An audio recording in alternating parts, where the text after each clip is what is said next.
So, welcome to this month's Schuman Talk. Actually, it's our 50th edition of Schuman Talks, which we've been sending out monthly since the COVID shutdown.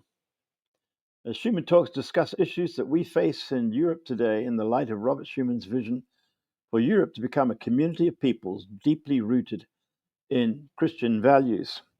And over these last few years, we've had many guests. Our very first guest actually was Tom Holland. And you can read the names here of most of the guests that we've had. And you're welcome to go back and look them up under youtube.com and search for Schuman Talks. We send out these Schuman Talks on the 9th day of each month to draw attention to the fact that on May the 9th, 1950, at 6 p.m., the French Foreign Minister, Robert Schuman, gave a 3-minute speech in which he laid the foundation for the European House, where today 450 million Europeans live together in peace. I call this the defining moment of post-war Europe, for it launched the European movement for peace and unity that has led to today's European Union. Now, it's quite remarkable that 3 minutes, that's less time than it takes to boil an egg or make a cup of coffee, that in that time he laid the foundation for the unprecedented project of European integration.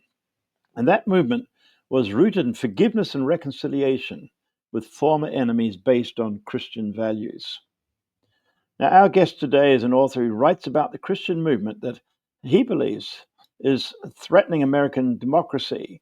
So I want to welcome Matthew Taylor, Dr. Matthew Taylor, who's written this book, The Violent Take It by Force. You can see it on the screen as well. I have the copy here. That came out last year, and it is certainly a very prophetic publication for us. And so, welcome, Matthew. Where are you right now? I am in my office at the Institute for Islamic, Christian, and Jewish Studies, which is in Baltimore, Maryland. That's on the east coast of the States, for those who are not familiar with the geography there. Yeah, we're about Well, 30 miles or so north of Washington, D.C. uh-huh. And you have studied, I think, in various other places like Fuller, is that correct, and Georgetown University? Yeah, I did Yeah. my master's at Fuller Seminary in California and then my PhD at Georgetown. So, Matthew, what has prompted you to write this book, and what's your core message?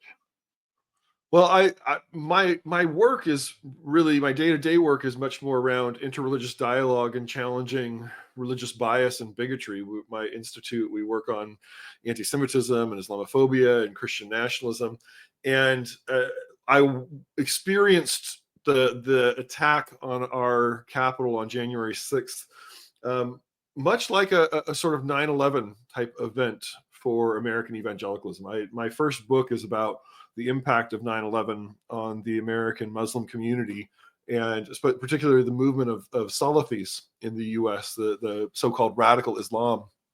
And so I had spent a number of years just kind of immersed in people's experience of 9/11, and then watching the events of January 6th play out. I grew up evangelical, grew up within that faith tradition with kind of a charismatic background, and watching the symbols and the music and the Bible references and even some of the leaders that I was familiar with growing up weaponize that tradition in an attack on American democracy, on the integrity of our democracy and the integrity of our voting systems, was traumatizing for me. And I felt like I wanted to understand who were the leaders behind this, because I recognized enough to know that I was familiar with some of it, but there were a lot of puzzles still. And so I started digging and just wound up finding my way into this massive world that I was unaware of, that is rapidly dismantling the foundations of our democracy even as we speak.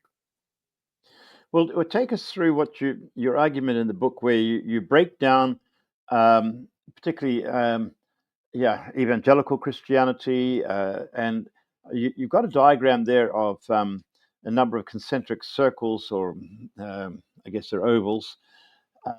Could you explain this to us about American Christianity?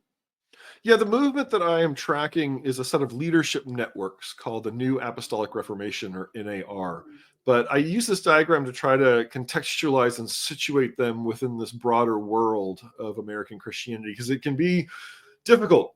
These are diffuse networks that do not conform to conventional styles of church governance, of sectarian belonging. So within the broader American Christianity, and really within broader global Christianity, you have these Pentecostal and charismatic movements that's often broken out into kind of three different segments of the Pentecostals and charismatics. You have classical Pentecostals that emerge in the early 20th century in the US. That's especially centered around Los Angeles and the Azusa Street revival. But Pentecostalism, almost from the start, is a global tradition with global communities all kind of joining in with that. In the middle of the 20th century, that energy and excitement and ecstatic spirituality of Pentecostalism breaks out of the Pentecostal segments of the church and into the Catholic Church, into parts of the mainline Protestant churches. And that gives rise to this kind of charismatic renewal. And then there's also this third branch that is really where I focus my attention, and that is the independent charismatics, or the non-denominational charismatics. And that's the fastest growing form of Christianity in the world, also the fastest growing form of Christianity in the United States. Just to give you a sense of numbers, the Center for the Study of World Christianity at Gordon Conwell Seminary estimates that there were about 44 million independent charismatics in the world in 1970. By 2020, their estimate was it was up to 312 million. So you're talking about a segment of global Christianity that's roughly doubling in size every 20 years. And within that independent charismatic space, there, for decades now, there's been this idea percolating of we need the renewed leadership of apostles and prophets. And this comes from a Pentecostal renewal that begins in Canada called the Latter Rain, or the New Order of the Latter Rain.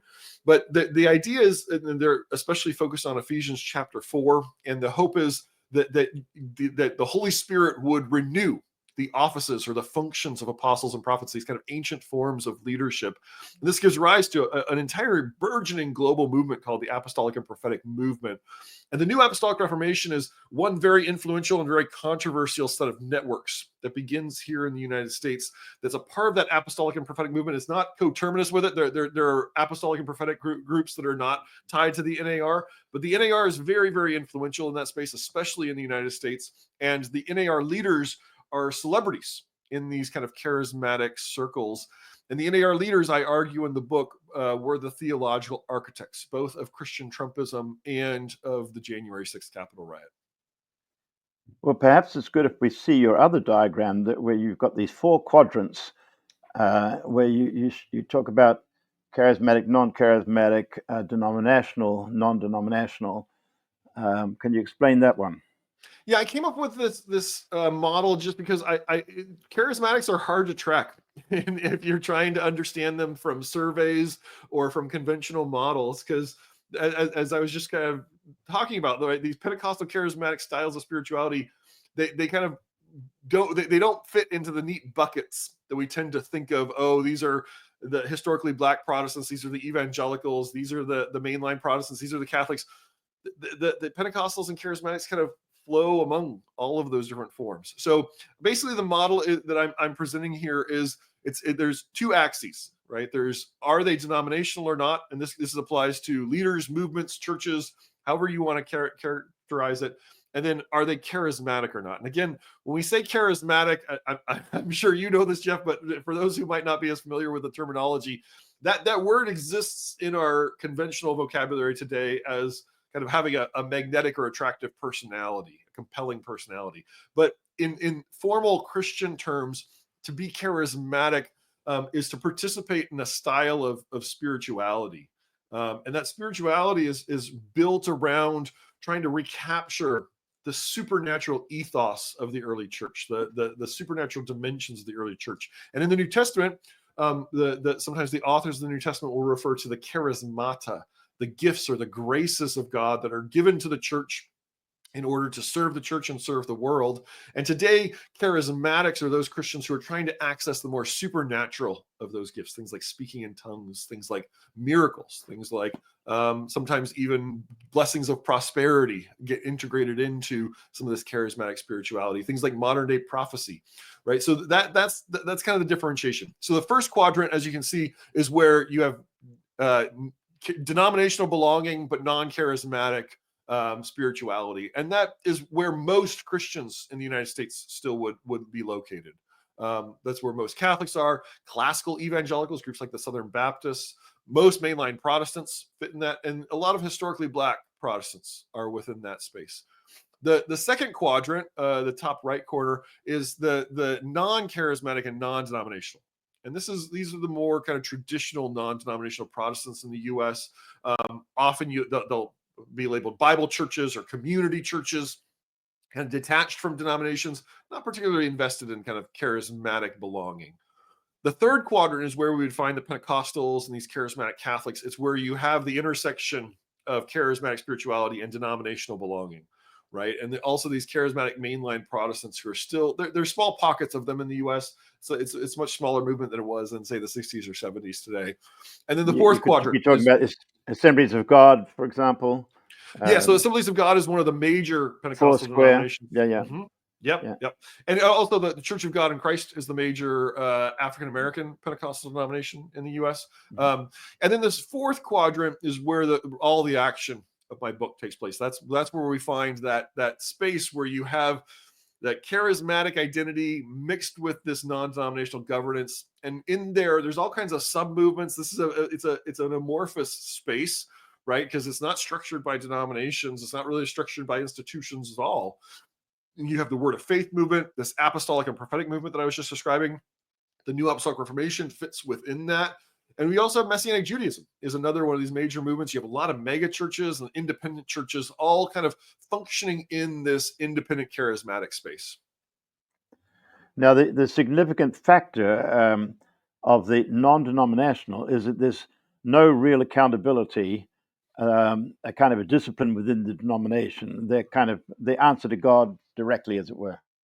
Yeah, and I think sometimes when we use this terminology of non-denominational, what many people I think imagine is that it's shapeless, that it is that it's just this negative space, right? Is the absence of denominations. What the reality is globally, that is not a shapeless space, especially when we're talking about charismatic non-denominational movements and churches, because what has emerged is globally there's enough shared theology, enough relationship among many of these leaders that there are these informal networks that have really taken root in that non-denominational charismatic space globally, and there are thousands of global leaders of these non-denominational charismatic movements.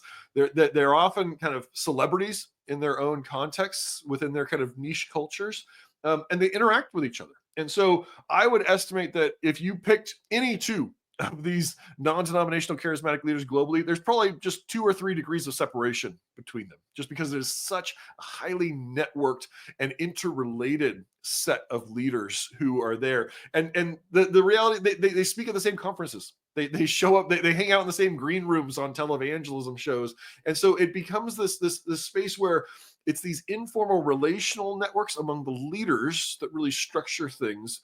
And those leaders, even though they might not have any ties together on paper, are highly networked and work together very closely, even though they might not always agree on particularities of theology.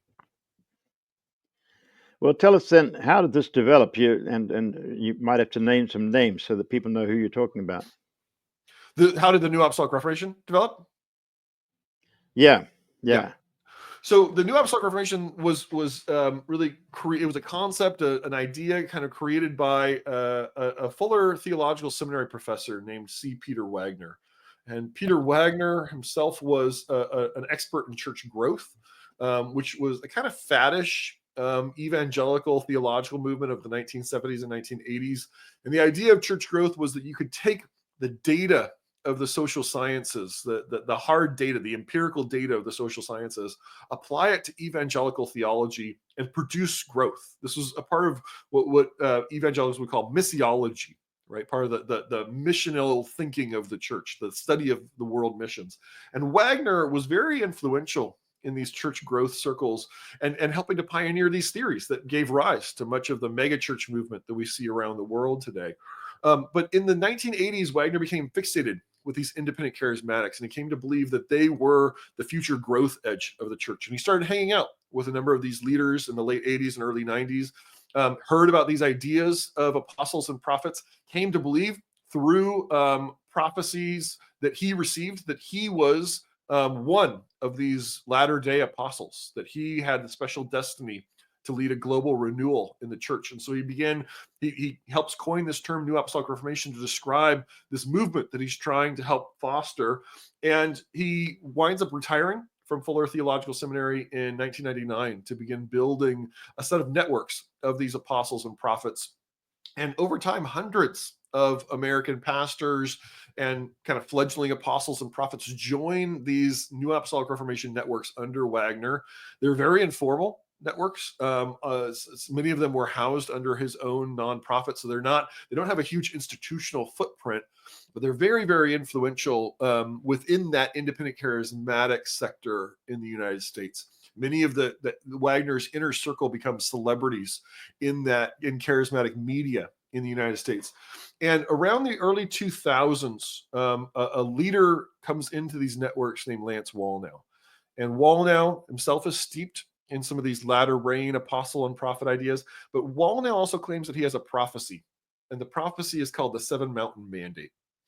And the idea of the Seven Mountain Mandate is that if you take the different arenas of influence in society, and Wallnau lists seven of them, right? Business, government, family, religion, media, education, and arts and entertainment. Sometimes they'll throw science and technology in there and kind of rearrange and reshuffle things a little bit and put media and entertainment together, but it's roughly stable. And the idea is he envisions each of those as mountains and says that the top of those mountains, the positions of influence and control over those parts of society, are either controlled by Satan and demons or by God and Christians. And there is no in between. And so it is simply a Manichaean worldview, right? Your society is either dominated by demons or Christians are in control. And Wallnau says the mandate of this prophecy, the commission, the commandment of God is for Christians to take over all seven mountains, for them to conquer the tops of those mountains, to displace the demonic forces, to conquer the top of the government mountain, to conquer the top of the education mountain, and then to have Christian influence flow down into society. And so the New Apostolic Reformation begins as a church reform movement. We're going to change the leadership of the church and bring about revival through the leadership of apostles and prophets. But as Wallnau comes into the movement, as the Seven Mountains gets integrated into the NAR, it has a radicalizing effect. And they come to believe that not only are they meant to reform the church, but they are meant to conquer the world. And this brings them much more deeply into American politics, and they are primed and ready for when Donald Trump enters the political scene in 2015. These are some of the first Christian leaders to embrace him, and they're using their own prophecies, using the seven mountains, using the apostles and prophets' authority to vouch for Donald Trump, and that becomes the foundation then of evangelical support for Donald Trump. And these are the leaders who bridge between Donald Trump and the broader evangelical movement in America. Now, in your book, you actually refer to the starting point of Wallnau's thinking as being teaching that Lauren Cunningham and Bill Bright began to introduce in the 1970s. Tell us about that. Yeah, so Bill Bright is the founder of Campus Crusade for Christ, now called Cru. Lauren Cunningham is the founder of Youth with a Mission, often called YWAM. And they didn't really know each other that well, but they both happened to be in Colorado in 1975, and they had agreed to have dinner. And in the lead up to them having dinner, both of them claimed to have a sort of mystical vision. And Cunningham is the one who it tends to repeat this vision more, but Bright testified to having a similar vision. And what Cunningham claimed was that God revealed to him seven spheres of influence. He also sometimes called them the seven mind molders of culture. They're pretty much the same sets as what Wallnau ultimately calls the seven mountains. But for Cunningham, the idea was, right, and even the imagery of the sphere, I think, is telling.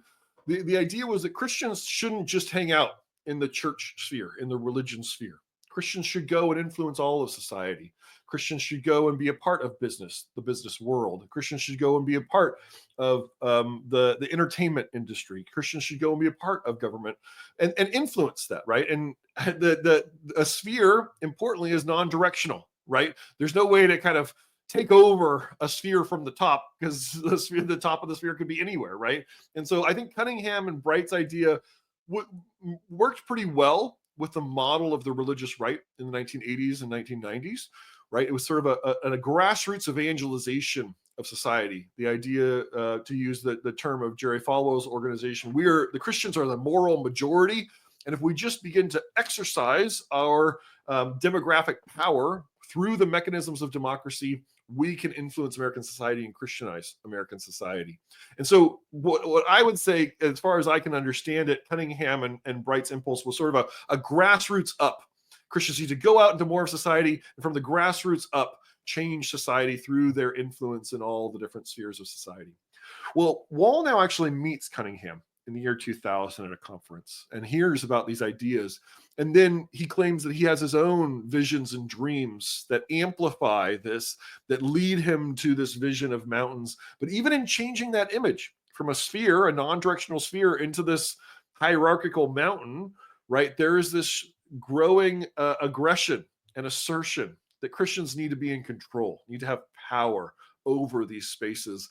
And this becomes a part of with a broader theological trend called dominion theology. And Wallnow and Wagner and the NAR very much embrace these dominion theology ideas and use the Seven Mountains as a formulation of dominion theology. And the idea of dominion theology, going back to Genesis chapter 1, right, when God creates the man and the woman, he gives them dominion over the earth. And starting around the 1960s and 1970s, you started to have some Calvinist theologians in the US and other spaces saying that's actually the model of the church and society. The church needs to take dominion over society. I don't find very much dominion talk within Cunningham and Bright's articulation of these ideas, but Wall now really embraces this dominion concept. And I think that signals this shift, right? A sphere, we go and influence. A mountain, we conquer. We take dominion over the mountain. And that becomes then the foundation for the NAR's political activity and political theology, and this desire that they have, this and belief that God is empowering them to take over the world, to take over societies, and to impose Christianity. Sometimes they even imply coercively. Well, Matthew, maybe this is a good point for me to just comment on the Lauren Cunningham.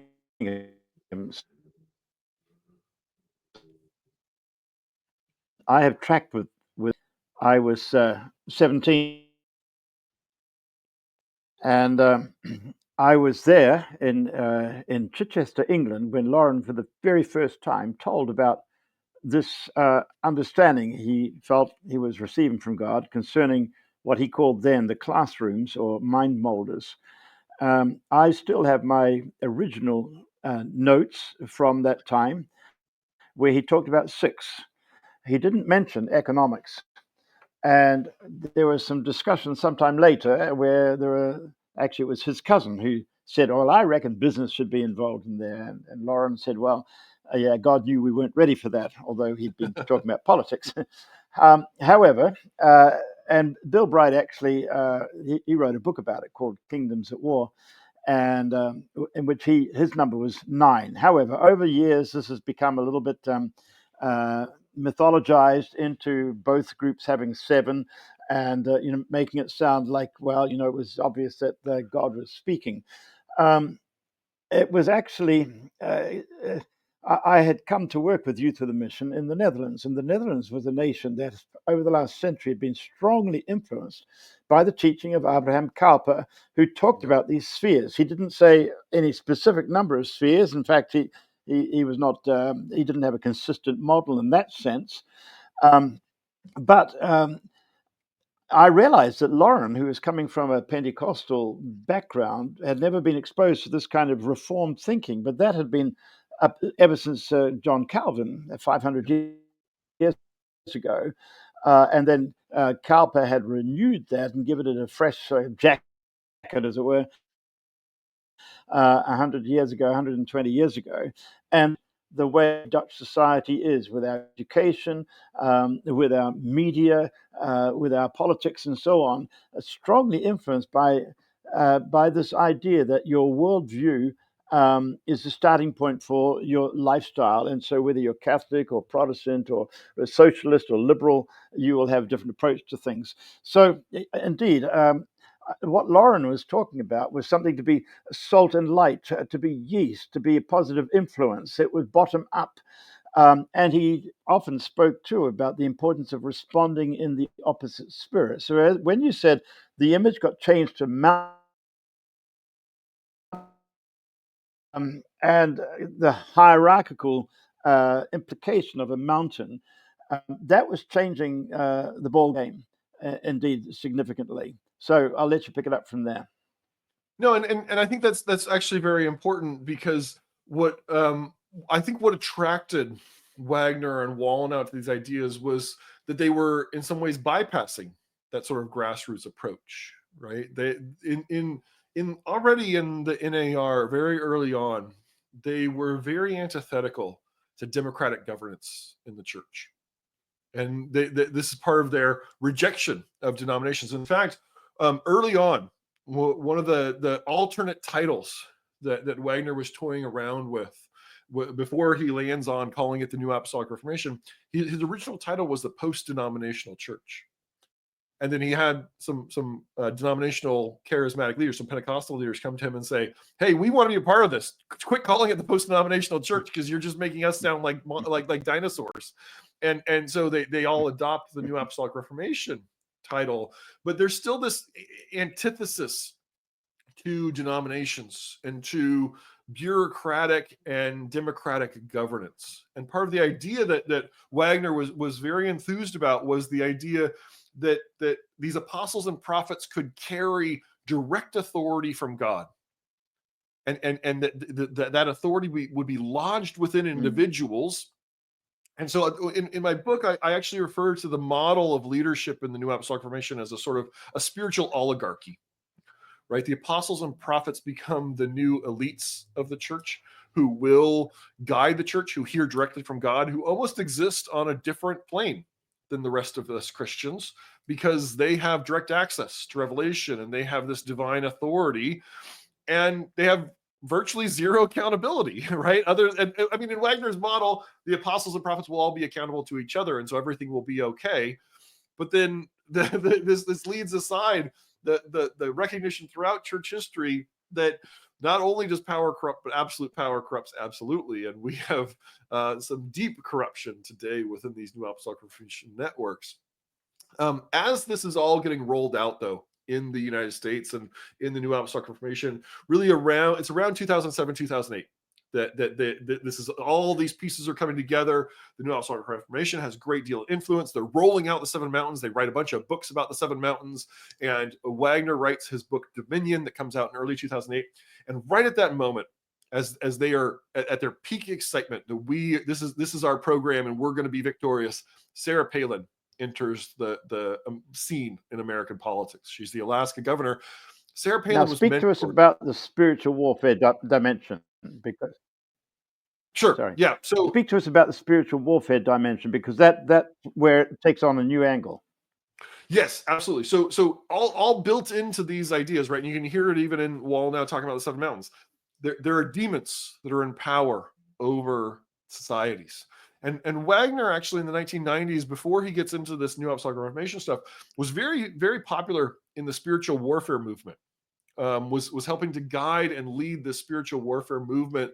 And the idea of the spiritual warfare movement was, and Wagner's particular contribution to it was, that if you could get enough Christians praying together at the same time, get enough Christians concertedly focused on doing the same spiritual warfare, they could displace high-level demons, what Wagner called territorial spirits, high-ranking demons who could control literal physical territory and human institutions, right? Could control the Seven Mountains. And so if we can get rid of those territorial spirits, then in Wagner's terminology, the church can conquer spiritual territory, right? And so it's a very, very physical, very geographical vision of the church and of almost creating a new spiritual Christendom, right? The realm and domain which Christians dominate. Well, we got to get rid of the big demons to create this new Christendom. And so that becomes central to the New Apostolic Reformation's concept of itself. And the way that they talk about apostles and prophets is that they are generals of spiritual warfare, right? They're commanders and who can counter the demon commanders, right? And so the idea then is that if you can get rid of the territorial spirits, conquer the seven mountains, then you can Christianize society. You can disciple a nation and turn it Christian and have it become a Christian utopia of a sort. And so there's a lot of effort around this. And when Sarah Palin, who has been mentored by an NAR prophet named Mary Glazier in Alaska, comes on the scene, they think it's happening, right? We're going to conquer the government mountain through Sarah Palin as the vice presidential candidate. We are going to become the new governing elite echelon of the American church. And then when McCain and Palin lose in 2008 and Barack Obama and Joe Biden win, the NAR goes into a mode of resisting the current leadership. And that continues all the way up until 2015 when Donald Trump enters the scene, and they embrace him as the avatar of their movement, as God's anointed leader over the United States. And Lance Wallnau is in some of the earliest meetings with of Christian leaders with Donald Trump in the fall of 2015. In fact, in the second time he meets with Trump, he claims that he has a prophecy for Donald Trump, that Donald Trump is a type of a Cyrus. And if you know your Hebrew Bible references, right, Cyrus is the emperor of the Persian Empire, who after the Persians conquer Babylon, sends the Jewish people back from exile to go and rebuild Jerusalem. And it says, well, Donald Trump will be the 45th president. And in Isaiah chapter 45, they love their numbers, right? In Isaiah chapter 45, the prophet Isaiah refers to Cyrus as an anointed one, as a Mashiach, where we get the term Messiah. And so Wallnau is proclaiming from very early on, nobody has cast a single vote for Donald Trump yet, but Wallnau is claiming that he is a sort of a secular Messiah sent by God to save American Christians from cultural exile. And it's those types of prophecies and prophetic attachments, religious attachments to Trump that I think has completely changed the culture of American evangelicalism, warped it around Donald Trump, and turned him into a quasi-messianic figure for many, many American evangelicals. Now, before you unpack that further, you're implying that there's a theocracy understanding behind this. This is God's intention is that Christians should be able to rule society, turning the clock back to an old Christendom, as it were. Mm-hmm. And there's different kinds of theocracies, right? The classical theocracy definition would be where the clerics govern in the name of God, right? More like the model of what we see in a place like Iran. What the NAR embraces is a kind of almost a secular theocracy, if you can even use that terminology, right? They don't care whether the ruler himself is a devout Christian, right? And that's part of the attraction of Trump. He's not a good Christian. He's not a follower of Jesus in any conventional sense.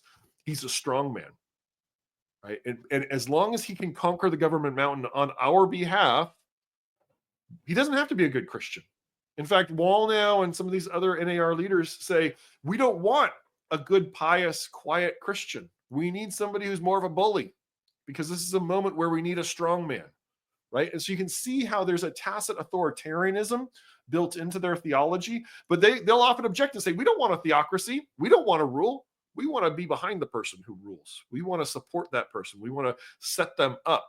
And so I think they envision more of a power sharing arrangement than a classical theocracy, but they want to be the ones driving the agenda. Mm-hmm. All right, so take us on then.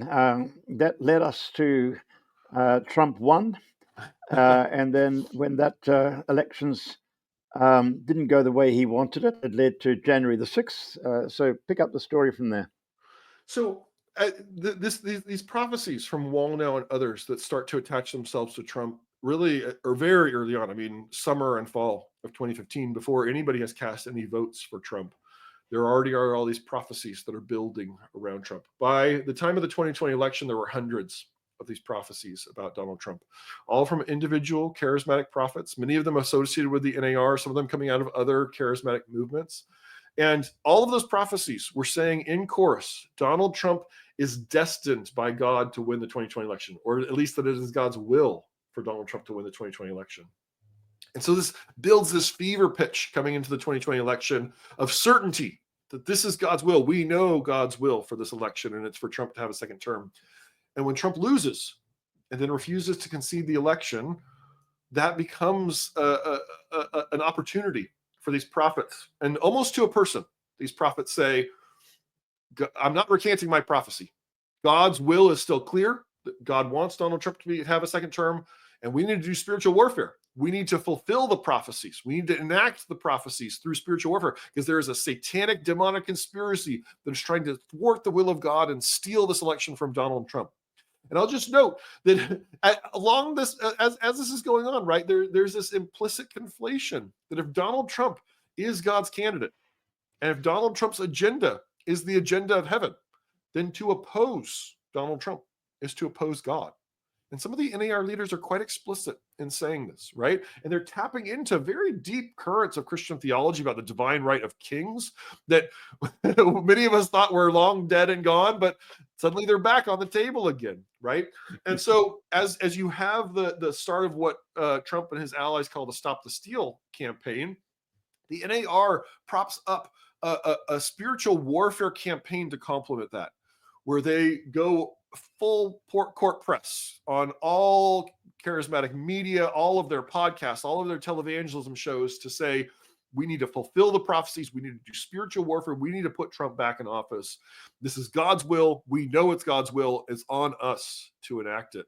And on some level, they don't particularly care how the American people voted, because their agenda is to fulfill God's will as they understand it. And so this kind of builds and builds and builds in that season between November of 2020 through January 6, 2021. And January 6th is the culmination of that campaign. I tracked a handful of Peter Wagner's inner circle, at least 5 members of his inner circle, who were there at the Capitol riot in Washington, D.C. on January 6th. And I have tracked more than 60 independent charismatic leaders from around the U.S. who were there in Washington, D.C., because they believed it was the culmination of this spiritual warfare, of the spiritual battle. This was the site where the future of the United States was going to be determined. And they're using incredibly violent rhetoric in order to mobilize Christians for this, and saying, we need to take back our country. In fact, the title of my book, The Violent Taken by Force, comes from Matthew chapter 11, verse 12, where Jesus says, since the days of John the Baptist, the kingdom of heaven suffers violence, and the violent take it by force. I still have no idea what Jesus meant by that, but that verse was being constantly used by these Christians in the lead up to January 6th. And the way that they were interpreting it was, the kingdom of heaven is represented by the Trump administration, and it is suffering violence in this demonic conspiracy to displace it, to kick Trump out of office. And we need to take it back by force, right? We need the violent take it back by force. Yes, they sometimes would even add the word back in there. The violent take it back by force. And so the idea was, through spiritual violence and through this kind of tactile protest around the Capitol, this intimidation attempt on our legislature, they could bring about God's will. And after January 6th, these leaders who were deeply involved, were integral to the effort of January 6th. And you see their symbolism, their kind of the memes that they have produced, the styles of spirituality, the forms of spiritual warfare are all just rampant throughout the crowds on January 6th. They have become more popular since January 6th. And the ideas that they use to propagate this riot have become more popular. And that is a part of the story of how Donald Trump came back from ignominy after January 6th to be reelected just within the last few months. And in your book, you say that you actually tracked these key leaders, 5 or 6 of them, who distanced themselves from the violence, but not all of them. Yeah, so of the 60 independent charismatic leaders. I think about 7 of them were actually prosecuted for going into the Capitol. I don't know of any of them who committed actual violence that day, but again, they were the ones who were ginning up the crowds, who were offering theological rationales for what happened that day, and who were using very, very violent rhetoric. But they would say, "Oh, it's just spiritually violent rhetoric, right? We're just talking about violence against demons." And yet they are the leaders in the crowds online who are pointing to the Capitol building, pointing to the United States legislature and saying, that's where the demons are. We have to stop the demons. The demons are controlling those people in there. They don't even have free will because it's the demons driving them. And at some point, many of their followers took the cues, I think, that were somewhat implicit in all of that to say, yeah, we need to fight those people, right? Because you can, when you dehumanize a group of people that way and project onto democratic politics these Manichaean concepts of spiritual warfare, and say that your opponents are functionally just demon possessed and not in control of themselves, violence is the logical outcome of that rhetoric. Now, what was Wallnau's position concerning the violence of the day? Well, most of the NAR leaders condemned the violence on January 6th. Lance Wallnau, to my knowledge, has never fully condemned that violence. But he has come up with all kinds of fancy explanations for why he had no part in the violence.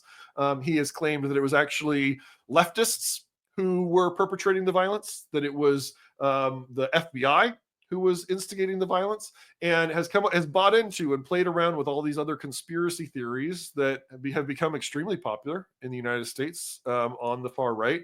And he has been a part of this propagandistic rewriting of history to say that the people who stormed the Capitol were patriots, that what they did was righteous and was good and was a part of saving American democracy. I mean, these are the Orwellian times we live in, Jeff, in the United States, that the people who are actively destroying our democracy are the very ones who claim to be saving it. So, okay, since January the 6th, of course, we know now Trump won the election, not by the landslide that he claimed, but nevertheless. And we can look at all the voters who were faced with this devil's dilemma and chose not to vote. They felt they had a choice between bad and worse. And so now, since inauguration, which is only what is that, 6 or 7 weeks ago, the world has become a different place. So what now? How can we respond? Well, I don't have any great solutions for that. The challenge that we have at this moment in the United States is that, to a degree that we've never had it before, Christian supremacists have a stranglehold on power. And I would call the New Apostolic Reformation a Christian supremacist movement, not just a Christian nationalist movement in the sense that, oh, they care about the nation and Christianizing the nation. They want Christians to be in power over every society. They want Christians to hold sway and use coercive force to impose Christianity in every society in the world. And they're very influential in other spaces outside the United States. Those folks who are absolutely represent a minority of American Christians, they are not the majority of American Christians, but many of them populate Trump's advisory circles. Many of them have influence with members of his cabinet. Some of them are members of his cabinet. And so we are in a situation today where a very, very, very far right government, surrounded by very, very far right circles of Christians, has taken hold in the United States and is actually in power over both our legislative branch, our Congress, and our executive branch, and has quite a bit of influence over our Supreme Court as well. So even though this is not representative of the majority of American Christians, much less the majority of Americans, these are the folks who have power, and they are not terribly interested in governing on behalf of the majority of Americans. They have their agenda, they have their goals, and both foreign and domestic, and that's what they're pursuing.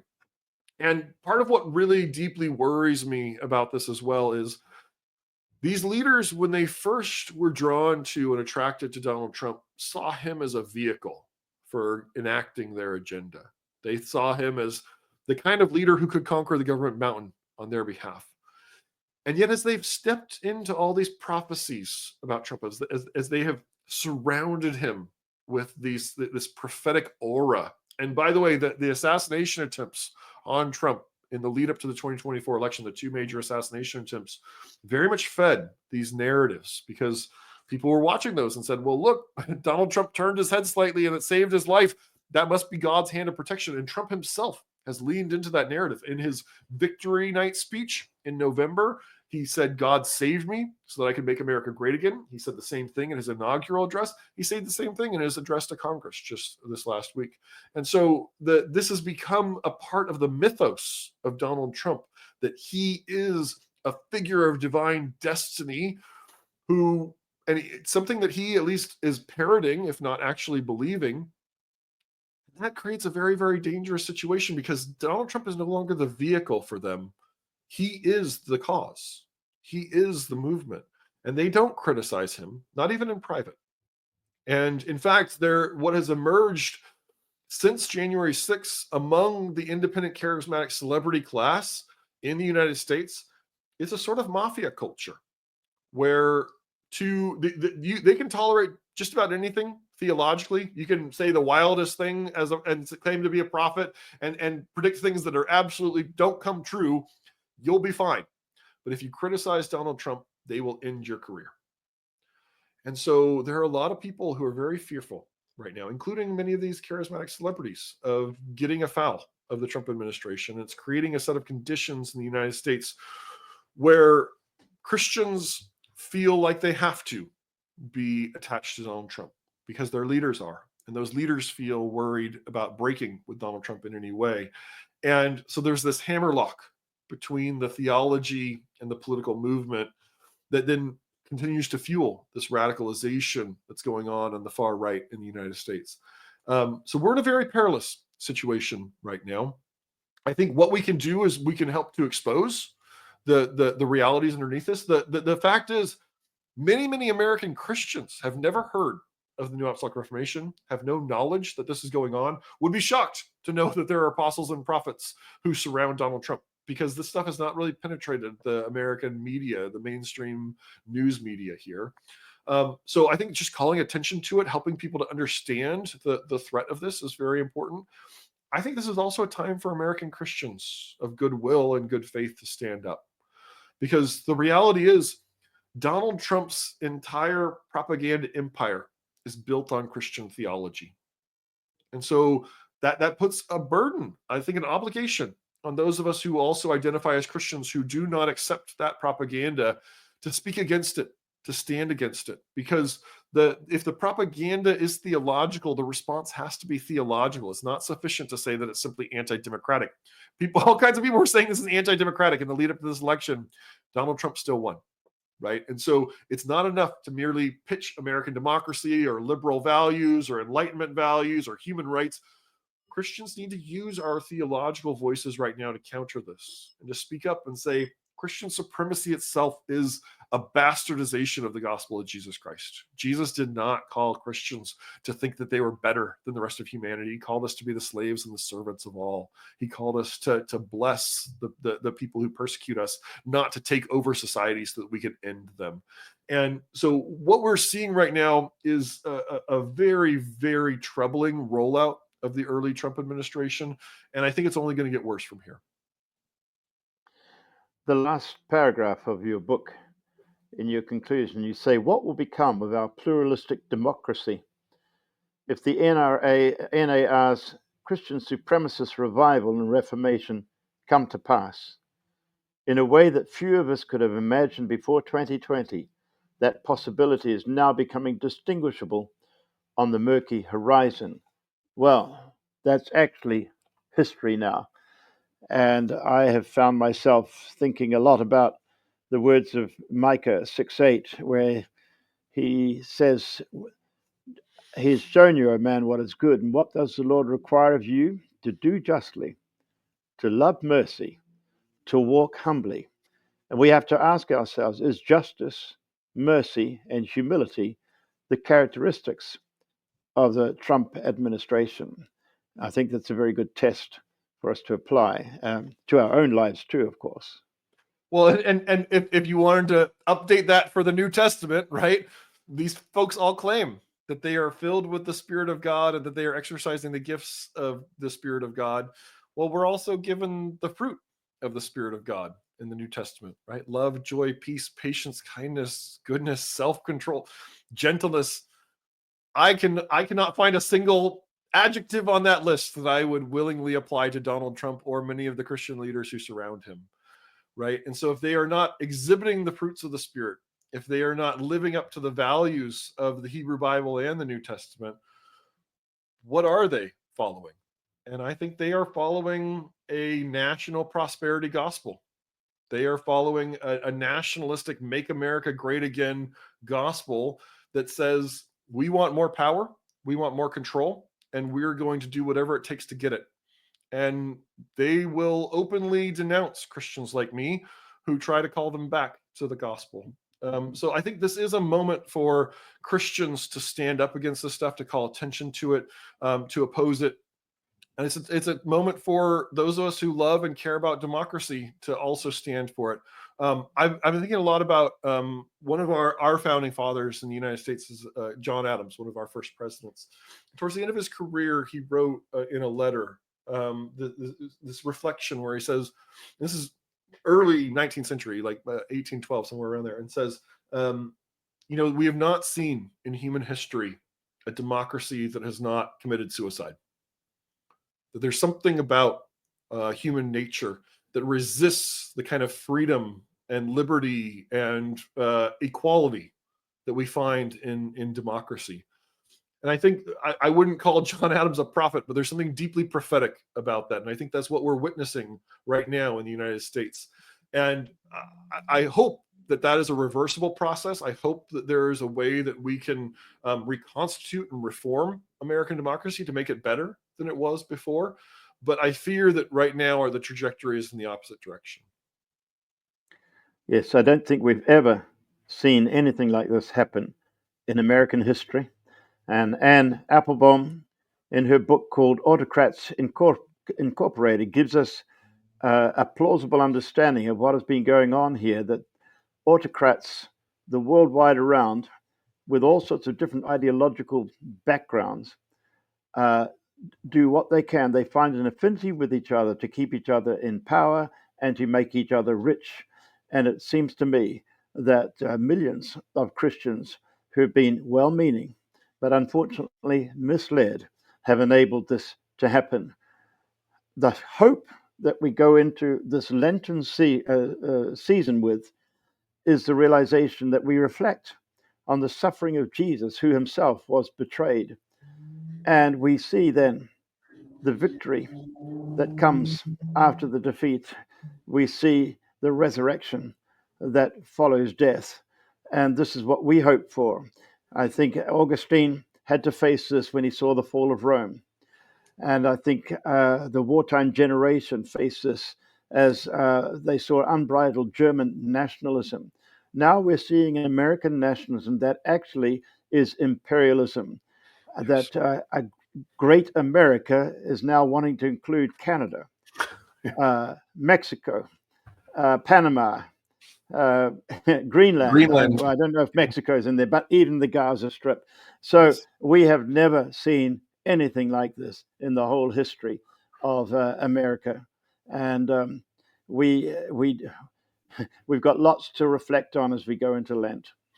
I profoundly agree with you. And I also, part of where I take courage and hope right now is I think Christianity has always been best when it's been lived from the cultural margins. When we Yes. Christians have had cultural power, when we have claimed the power of the state, nothing good has come of that.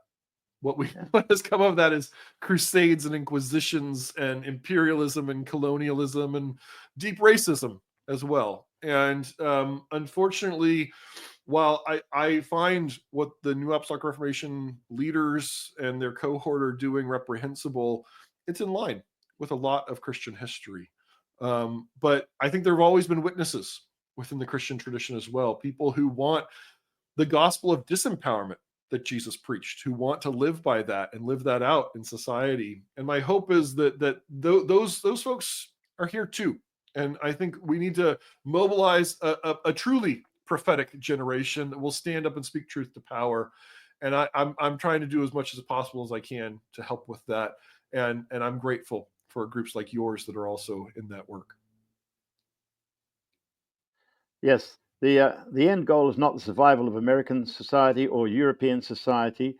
Jesus said, "I will build my church; the gates of hell will not prevail against it." I think of G.K. Chesterton, who said about 100 years ago, at least 5 times in history, in church history, it seems as if the church was going to the dogs, but each time it was the dog that died. And since he said that, we saw two dogs die: fascism and communism. Now we're actually seeing fascism return. But this is not the end of the story. And that's where our hope lies. Thank you, Matthew, very much indeed. God bless you as you continue to open up people's eyes to what has been really going on and how to pray for that. We'll be praying for your country. Thank Thank you. you, Jeff. I appreciate your prayers.